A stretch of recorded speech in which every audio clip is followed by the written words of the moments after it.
Assalamualaikum warahmatullahi wabarakatuh. Berjumpa lagi bersama pecinta bola sejati. Apa kabar sahabat pecinta bola sejati? Semoga hari ini kita selalu dalam keadaan sehat walafiat. Hari ini saya akan membagikan video Bung Binder menganalisa pertandingan Timnas Indonesia U17 versus Korea Utara U17.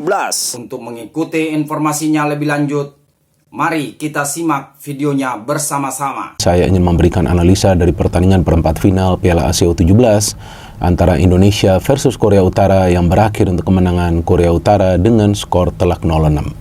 Dengan hasil akhir ini, maka Timnas Indonesia U17 dipastikan tersingkir dari Piala Asia U17 dan pulang lebih cepat ke tanah air.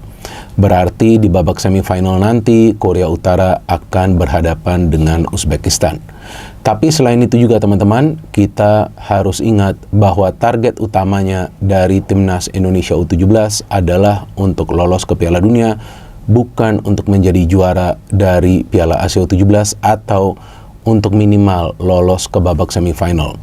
Artinya, walaupun Timnas Indonesia U17 pulang lebih cepat ke tanah air, tapi sebetulnya juga sukses karena berhasil lolos ke Piala Dunia yang akan dimainkan pada bulan November nanti di Qatar.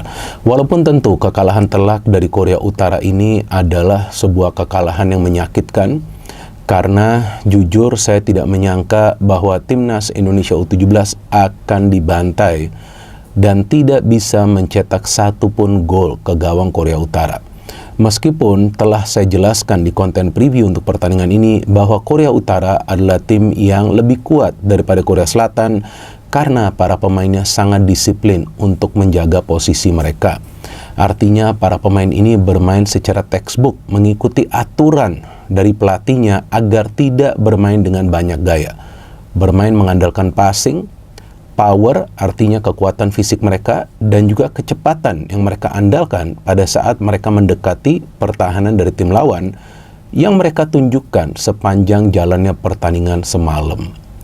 Dan saya melihat sebetulnya para pemain dari Timnas Indonesia U17 berjuang habis-habisan walaupun telah tertinggal dengan skor 0-6.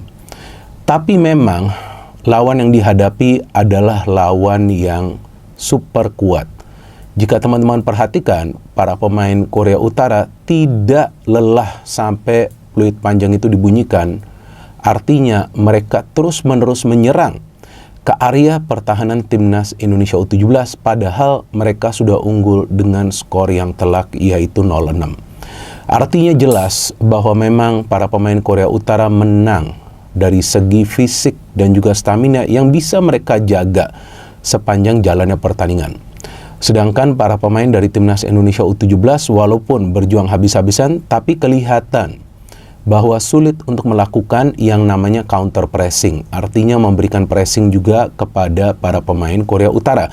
Sehingga memang kita bisa melihat bahwa ada kesulitan bagi para pemain Timnas Indonesia U17 itu pada saat sudah merebut bola untuk bisa membagi bola ke rekan yang lain yang sebetulnya sudah melakukan pergerakan tanpa bola karena pressing yang dilakukan oleh para pemain Korea Utara dan juga penutupan ruang yang dilakukan oleh mereka yang menyulitkan para pemain Timnas Indonesia U17 itu untuk bisa menciptakan peluang. Karena dari catatan saya, Timnas Indonesia U17 hanya bisa melepaskan 2 tendangan on target. Salah satunya adalah peluang emas dari Mirza yang dia lepaskan jika saya tidak salah pada menit ke-12. Jadi memang lawan yang dihadapi adalah salah satu tim yang difavoritkan untuk menjadi juara dari Piala Asia U17. Dan menurut hemat saya ini bukan waktunya untuk menyalahkan siapapun atau ada yang saling menyalahkan. Tapi ini adalah waktunya bagi para pemain dan juga tentunya jajaran pelatih untuk belajar dari kekalahan telak ini dan mempersiapkan tim sebaik mungkin untuk bisa bermain jauh lebih baik di Piala Dunia U17 nanti. Karena lawan-lawan yang akan dihadapi di Piala Dunia tersebut tentu adalah lawan yang kemungkinan jauh lebih kuat daripada Korea Utara karena Timnas Indonesia U17 nanti bisa saja satu grup dengan tim-tim raksasa yang berasal dari benua lainnya. Tapi jika kita menonton pertandingan semalam di 5 menit awal, tentu kita tidak akan mengira bahwa timnas Indonesia U17 akan dibantai. Karena sebetulnya di 5 menit awal, para pemain dari timnas Indonesia U17 itu juga memberikan sedikit tekanan kepada para pemain Korea Utara di lini pertahanan mereka karena berani mengambil inisiatif untuk membangun serangan. Cuma memang beberapa kali saya melihat passing-passing yang dilepaskan oleh para pemain, apakah itu dari sektor sayap atau juga dari sektor tengah, tidak mengarah dengan baik ke pemain yang sudah menunggu bola di depan. Maka itu serangan dari timnas Indonesia U17 itu gampang diputus oleh para pemain Korea Utara. Dan bagi Korea Utara, keuntungan bagi mereka adalah pada saat mereka bisa mencetak gol dari peluang pertama mereka yang berbahaya ke gawang Indonesia dari sepak pojok. Dan jika teman-teman perhatikan di sini kelihatan bahwa para pemain tidak fokus dengan pemain dari Korea Utara yang mencari ruang agar bisa mendapatkan bola dari sepak pojok tersebut. Tapi ada 2 pemain timnas Indonesia U17 yang saya tidak bisa melihat siapa 2 pemain tersebut yang coba untuk merebut satu bola dengan satu pemain Korea Utara. Jadi pada saat 2 pemain itu masuk untuk bisa merebut bola, maka ada ruang yang terbuka. Itulah yang dimanfaatkan oleh pemain Korea Utara untuk mencetak gol pertama. Dan ini kan bukan bola lambung, jadi tidak ada urusannya dengan tinggi badan. Karena bolanya bukan bola lambung, ya kan, karena bolanya itu kan mengarah sedikit ke bawah. Nah, Korea Utara sudah unggul 1-0, mereka saya kira akan bermain sedikit lah konservatif. Tapi gila, seperti yang tadi saya katakan di awal konten ini, mereka tetap ngegas. Ini tim memang sepertinya para pemainnya nih nggak capek-capek. Jadi memang sebelumnya juga kan saya mengatakan bahwa ya Korea Utara ini kalau soal fisik jauh lebih kuat daripada para pemain Korea Selatan. Bahkan saya pernah mengatakan kakinya kayak kaki besi nih, kayak pakai besi nih mereka. Gila, luar biasa sekali ya. Saya pikir kalau memang tim lawan bermain baik ya perlu juga kita apresiasi secara fair.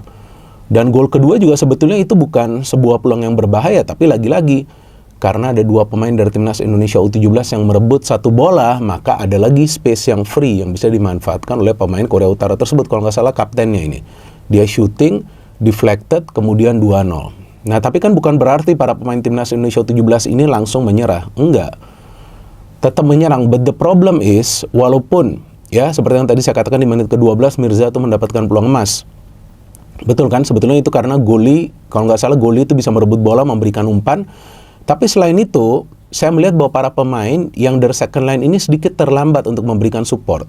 Sehingga pada saat ada satu pemain dari timnas Indonesia U17 yang menguasai bola dan berpikir untuk membagi bola sedikit lama, nah pemain tersebut tuh sudah dikepung oleh para pemain Korea Utara. Jadi saya melihat para pemain Korea Utara tuh dalam defense bermain dengan sistem double cover. Jadi minimal ada 2 pemain yang menutup pergerakan dari pemain timnas Indonesia U17. Maka itu sulit sekali menciptakan peluang. Namun di awal babak kedua, pada saat Nova Arianto memainkan Aldiansyah Tahir, nah saya sudah tahu nih untuk meningkatkan kreativitas. Karena suplai bola ke depan tuh gak nyampe.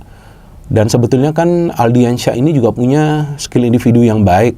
Tapi para pemain Korut ini, walaupun sudah 2-0, ya lagi-lagi ini kelihatan banget mereka nih haus gol nih. Jadi memang sepertinya mereka main untuk, ya pokoknya yang penting cetak gol lah. Ya nanti hasil akhirnya urusan belakang gitu. Tapi para pemain yang di belakang itu pada saat bergerak, mereka tidak bergerak melewati lini tengah loh. Coba teman-teman perhatikan deh. Tapi para pemain di tengah ini yang super aktif. Dan pada saat turun, para pemain di tengah ini bisa cepat turun menutup ruang. Jadi memang transisi mereka dalam menyerang tuh bagus, dalam bertahan lebih cepat lagi. Dan mereka juga banyak mengandalkan direct passing. Tapi kemudian pada saat mereka bisa mencetak gol lagi di awal babak kedua dengan crossing itu yang langsung diberikan ke dalam kotak penalti, kemudian ada pemain mereka yang bisa mencetak gol, itu gol yang luar biasa sih. Saya melihat karena pemain mereka tuh bisa mencari ruang di dalam kotak penalti, crossingnya juga akurat dan dia bisa mencetak gol. Itu sudah 0-3 udah, saya sudah tahu. Sudah game over, udah gak mungkin timnas Indonesia U17 nih comeback. Udah gak bisa, waktu 2-0 saya pikir ya minimal 1 gol dulu nih. Ya bisa saja nanti kan comeback menjadi 2-2, walaupun belum tentu juga menyelesaikan pertandingan dengan hasil imbang. Tapi minimal 1 gol dulu. Tapi waktu sudah 3-0 udah, saya sudah tahu game over. Dan lihat saja manuver-manuver dari para pemain Korea Utara. Jadi memang secara skill mereka unggul, secara positioning mereka unggul, secara taktik nih jujur saya katakan mereka unggul. Sepertinya mereka sudah paham. Tekan terus timnas Indonesia U17, jangan biarkan para pemain mereka bisa membangun counter. Jangan biarkan para pemain mereka itu bisa bisa tenang di lini pertahanan. Artinya itu ditekan terus para pemain kita. Jadi istilahnya mau napas pun sulit para pemain timnas Indonesia U17. Dan ada syuting dari pemain Korea Utara terkena handball dari Putu Panji, eksekusi penaltinya juga bagus 4-0. Udah saya pikir ya udahlah 4-0 aja, ternyata ada tambahan 2 gol lagi, dan gol kelima juga sebetulnya kan itu adalah umpan yang nggak berbahaya, tapi lagi-lagi nih ada kepanikan yang tercipta di ruang pertahanan timnas Indonesia U17 sehingga bola yang sebetulnya tidak begitu berbahaya tidak bisa dihalau atau direbut, dan pemain Korea Utara tersebut mengandalkan skill individunya bisa mencetak gol kelima. Dan kemudian gol ke-6 dari sepak pojok, lagi-lagi no marking whatsoever, sehingga pemain Korea Utara itu bisa mencetak gol. Kalau saya melihat para pemain dari timnas Indonesia U17 ini mudah panik di ruang pertahanan, mungkin mereka juga tidak mengira bahwa para pemain Korea Utara ini akan bermain dengan kecepatan yang tinggi, dan juga memang fisiknya beda banget lah, beda dengan para pemain dari tim-tim yang mereka hadapi di fase grup ya. Jadi Korea Selatan tuh memang bagus, tapi dari segi fisik Korea Utara jauh lebih unggul, dan saya pikir Novarianto telah melakukan segalanya dengan kemudian kembali melakukan pergantian pemain, tapi ya tetap saja tidak bisa keluar dari tekanan para pemain Korea Utara. Jadi saya pikir dalam hal ini memang Korea Utara bermain luar biasa, saya pikir sempurnalah